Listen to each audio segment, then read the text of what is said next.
May nagtanong sa akin, "Hello Boss Rai, possible pa rin bang magsampa ng kaso ng harassment, libel, paninirang puri? Same sa kung ano ang mga na-experience ng karamihan kung binayaran mo na ang utang mo sa kanila. Gusto ko lang po malaman nila na hindi sila pwedeng manira ng client nila. Bastusin na lang. Sabihan kong magnanakaw, estapadora, na akala mo milyones ang hiniram mo. Possible po ba yun, Boss Rai, kahit settle ka na sa kanila? Salamat po." Yun, napakagandang katanungan po yan. Ang sagot ko po dyan, yes po. Maaari nyo pa rin po silang sampahan ng kasong libel, harassment, paninirang puri, no? Kung inyo pong gugustuhin, regardless yan kung bayad nyo na o hindi, no? Yung sa inyo nga ho, mas maganda kasi nabayaran nyo na po. So, ang iisipin ho ng husgado niyan o ng korte na in good faith yung ginawa ninyo, no? Kumbaga, talagang gusto nyong bayaran. Kaya lang, sa mga panahon ho na yon, wala pa ho kayong pera. So ngayon, nung nagkapera kayo, binayaran nyo ho. Ngayon, okay lang ho yan. No? Sampahan nyo ho sila ng mga nakarampatang kaso, no? Pwede ho yan, libel, no? Ngayon ho, kung ang libel ho is ginawa sa social media, pwede ho yan cyber libel. So, yun po criminal case yun.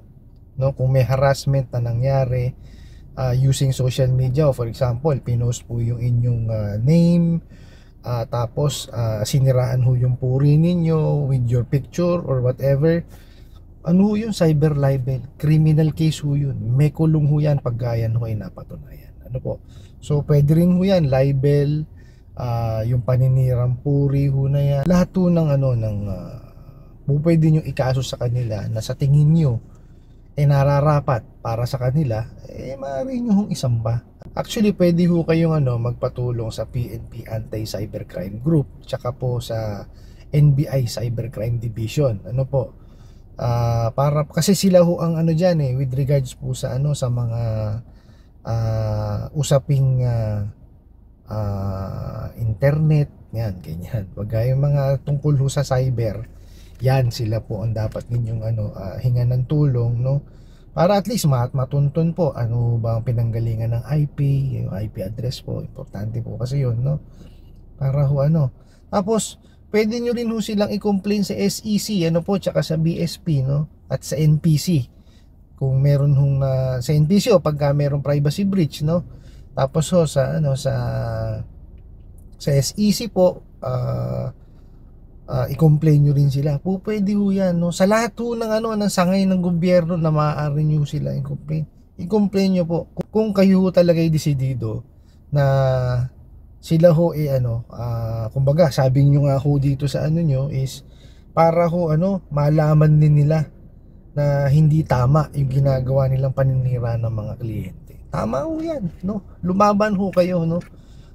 Kasi kagaya ho nung lagi kong sinasabi, no, dapat ho itong mga OLAN na to hindi na talaga tinatangkilik, no.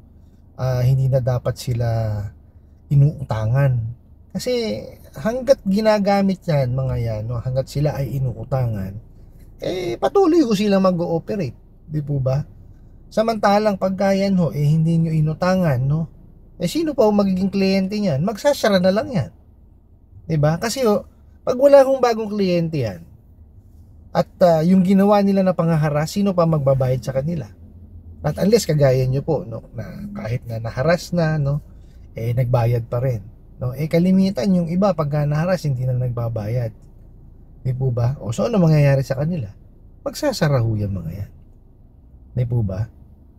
Ako ho, hanga ho kasi, saludo ho ako sa inyo, no, na talagang pinursigin yung bayaran, po, at ngayon itinutulak nyo na kayo makapag-complain o makapag-demanda laban sa kanila. Tama lang ho yan, labanan nyo ho, no? Kasi hindi ho matututo yung mga OLAN na yan pagka hindi nyo talaga yung tinotohanan yung mga nila, yung mga kalokohan nila. Tama ho yung sinabi ninyo, no, na hindi ho tama na lapastanganin ng karapatan ng kahit sino mang kliyente, no, porkit hindi lang nakabayad nung panahon na yun. eh hindi naman ho nila alam kung ano yung pinagdadaanan eh. Di po ba? So, tama lang ho yan, no? Saludo ho ako sa inyo, totoo ho yan, no? At ang batas ho natin, definitely, nasa inyong, nasa inyong side. Kasi, tama ho yung gagawin ninyo eh. Di po ba? So, I hope po na, na mag-prosper, no? At maging positibo po ang resulta nung gagawin ninyong aksyon laban sa mga hola. Ano po, isasama po natin sa prayers po natin yan.